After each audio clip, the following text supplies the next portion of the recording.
In a certain area of the Pacific Ocean, there's a very deep region where many ships mysteriously disappeared over the past centuries. One day, a cruise ship appears in that area, carrying a large number of passengers, all of them wealthy. The owner of the ship is named Simon Beacon.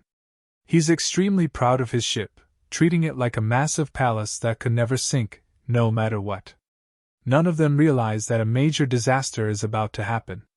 At that moment, a woman named Trillian appears, wearing a red dress. Trillian has a criminal record in multiple countries and is wanted by the authorities.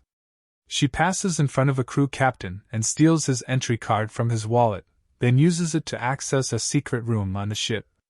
There, she opens a safe and takes a very expensive diamond contract, while everyone at the party is too distracted to notice. Suddenly, Simon and a few crew members enter the room, shocked to discover that the beautiful woman is actually a thief and a criminal wanted by the law. They arrest her and lock her in the storage room because there's no jail on the ship. Meanwhile, a small ship is sailing in the sea, led by a man named John, accompanied by a group of mercenaries carrying mysterious cargo. His assistant Joey discovers that the cargo consists of very powerful missiles. The gang catches Joey while he's inspecting the crates and starts beating him, almost trying to kill him. John arrives just in time to save him and warns the gang that anyone who comes near will be killed. Joey tells John that the gang is loaded with enough missiles to destroy an aircraft carrier, along with a large arsenal of weapons. John becomes extremely worried, sensing that something major is about to happen, but he doesn't know where or why. Back on the cruise ship, an unknown person enters the control room and disables all the ship's systems. Everything malfunctions, engineers don't know what happened, and they can't regain control. Suddenly, a giant creature is spotted approaching the ship at high speed. The creature strikes the ship with enormous force. The ship shakes violently as if an earthquake has hit, and everyone falls to the floor, creating chaos throughout the vessel. Meanwhile, on John's ship, the mercenaries set up missile launch platforms on the deck, and no one dares to question them out of fear. John notices danger when the radar shows a large object in front of the ship, about to collide with it. It turns out to be a lifeboat that fell from the cruise ship. John tries to avoid it but fails, and the collision disables the engine and damages multiple parts of his ship. Luckily, the missiles don't go off. Once things settle down a bit, John spots the cruise ship from afar. The mercenaries tell him they're taking control of his ship and threaten to kill him and everyone with him if he interferes. Their plan from the start was to hijack the massive cruise ship and use the missiles to destroy it. A little later, they reach the cruise ship, taking John and Joey with them while leaving one gang member with Lily on the small boat. Upon boarding, they're shocked to find the ship completely empty, only chaos and destruction remain, and they have no idea where the passengers went. They only see blood on the floor. The mercenaries start searching for the treasures and money aboard the ship. Meanwhile, Lily, on John's ship, works on repairing the damage from the collision, and suddenly she sees a corpse floating in the water, terrifying her. At the same time, Trillian, who was locked in the storage room, wakes up, confused about what happened. She manages to open the door, escapes, and begins searching for the treasures. The mercenaries find and capture her. Their leader, Hanover, interrogates her to find out where the ship's passengers went and what happened. One mercenary tries to open the elevator. As soon as it opens, he's struck on the head with a vase and killed. The mercenaries fire on everyone, killing all of them. Only Simon survives. Terrified, he warns them that there are huge predatory monsters on the ship that have killed everyone. Hanover doesn't believe him and dismisses it as nonsense. Then one mercenary notices the water moving violently, as if something inside it is stirring. He tries to figure out what's in the water. Suddenly, something emerged from the water and pulled the gang under, making them disappear. It soon became clear that there were monsters in the water. These monsters began snatching the mercenaries one by one and killing them. Everyone quickly gathered in the elevator, terrified of the creatures. Because there were so many of them, the elevator collapsed, but fortunately, they managed to escape. Then, they found themselves facing an enormous number of corpses, as if they were in a horror movie. The sight was terrifying, skeletons everywhere, some had been partially eaten, and blood was all over the place. Everyone was in shock, unable to believe what they were seeing. At that moment, they realized the horror wasn't over yet. Suddenly, a monster began pounding on the metal doors and walls, destroying them, but then everything stopped abruptly and an eerie calm fell over the place. John and Hanover decided to check whether the monster had left. As they walked, one of them stepped on a corpse, and the monster sensed it, starting to smash the walls again. They opened fire on it.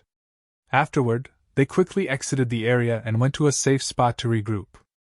John wrote that Simon and the mercenaries had planned everything from the start.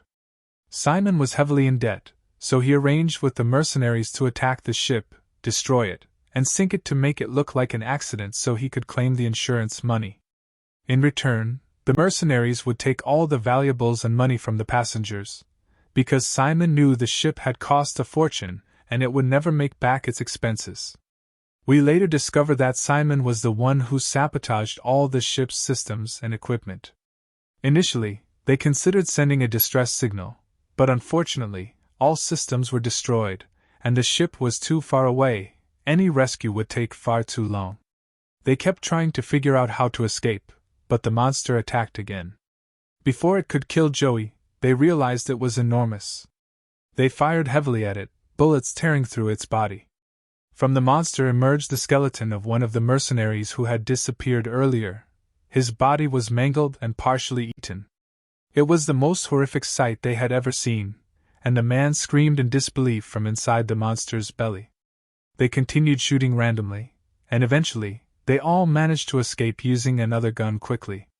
Later, Trillian realized John had a boat and told him, "If you take me with you on your boat and save me, I'll give you anything you want." John promised he would get off the ship and rescue her. At that moment, the monster appeared and lunged at John, its long fangs and terrifying face revealed. John fell to the ground, stunned, thinking he was done for. Before the monster could kill him, Trillian arrived with a pistol and started firing. Together, they managed to drive the monster away and escape the area quickly. John thanked Trillian for saving his life and promised he wouldn't leave her behind. He would take her with him. As they tried to escape, the monster grabbed one crew member's leg, and he screamed for help before being swallowed. John and Trillian rushed to pull him free, but the monster swallowed him in front of everyone. Terrified, they fired on it with everything they had. Simon gave them terrifying information about the monster, saying what they were seeing might only be a small part of it, not the entire creature, and that it was massive. After much discussion, they decided to reach John's boat and escape one by one before the monster could finish them off. The only path to the boat was submerged underwater, and there was a good chance the monster was there. So John and Hanover decided to dive in to check personally, while the others stayed put until called from the other side. In the water, Hanover found a dead arm, panicking because it meant the monster was very close. John quickly pulled him out.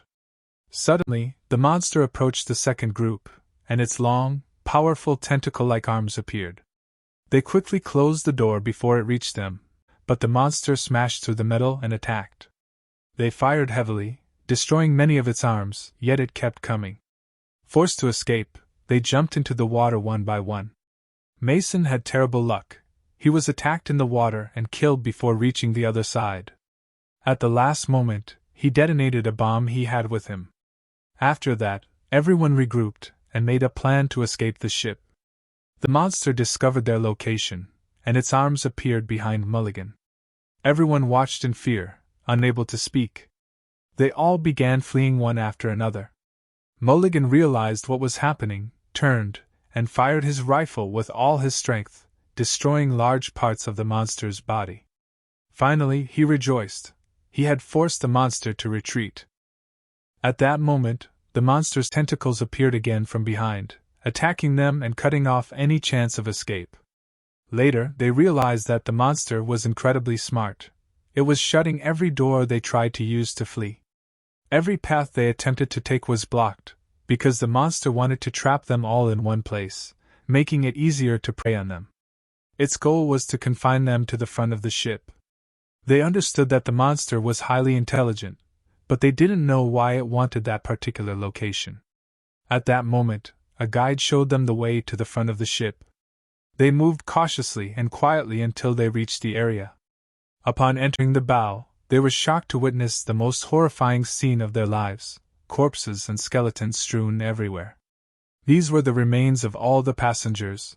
The monster had decapitated them, eaten their flesh, and left only the bones. Suddenly, they heard a strange noise coming from beneath them, and the massive monster emerged from the sea, rushing toward them and causing a massive flood that filled the ship with water. Their only option was to flee quickly before the monster reached them. Simon ran and locked himself inside, refusing to let them in. At the same time, Hanover and Joey ran through the water, with the monster chasing them. Hanover shot Joey in the leg, knocking him down, but he managed to escape. At the last moment, before the monster could reach Joey, he dove into a room and slammed the door shut behind him. Joey reached another room to rest, only to feel a hand grab his shoulder. It was Hanover, his face filled with fear and terror. They realized they were inside the monster's mouth, slowly being devoured. Joey tried to use a gun to end his suffering, but Hanover took it from him and fired at him. Joey managed to escape unharmed. Hanover then attempted to shoot himself, but discovered that the last bullet in the gun had already been fired at Joey. The monster continued to devour the remaining mercenaries in a gruesome way. Only Joey, Trillian, John, and Simon survived, uncertain of where Simon was hiding. With no other option, they realized they had to kill the monster to escape the ship. John and Trillian spotted a nearby island. John decided to use the missiles left by the mercenaries on his boat to destroy the ship and kill the monster. He told Trillian to find a small boat on the ship so they could escape to the island. John prepared his boat, loaded the missiles, and aimed them at the ship. Everything was ready. After locating Trillian, they started to flee. The massive ship began to shake violently, as the monster had breached it from below. At that moment, they saw the monster's true size and appearance. It was a colossal octopus-like creature. The monster grabbed John with its tentacles. John tried to escape but couldn't, so he resigned himself, seeing no chance of survival. The monster opened its enormous mouth, full of massive teeth and fangs. As it tried to swallow him, the pain in its eyes caused it to release him, and John and Trillian ran as fast as they could. Meanwhile, Simon reached the bow and saw John's boat moving. He decided to jump into it and flee to the island, but his leg broke from the distance. John and Trillian found a small boat to escape in. John knew the ship was about to explode and they had to get out fast. The monster blocked their path, grinning as it tried to stop them, closing off every escape route. But John and Trillian refused to give up, searching for any way out. Eventually, they discovered that all the doors were locked. John used his rifle to force them open and escape, leaving the monster behind. Simon entered the control room, trying to start the boat and head for the island, but it wouldn't work. John had set the boat to autopilot. Simon attempted repeatedly to change the course, but the boat collided with the ship, and the missiles exploded. At that moment, John and Trillian managed to escape in the small boat. All the missiles on the boat detonated, destroying the massive ship and killing the monster, reducing it to small pieces. After a while, John and Trillian reached the island. The next morning, they decided to spend the rest of their lives together there. Suddenly, they saw Joey from afar, the one they thought the monster had killed, emerge from the water. They were overjoyed to see him alive. But then, they heard a strange noise coming from inside the island, signaling that an enormous monster still lived there. And that's where our story ends. Thanks for watching. Don't forget to like the video and subscribe to the channel.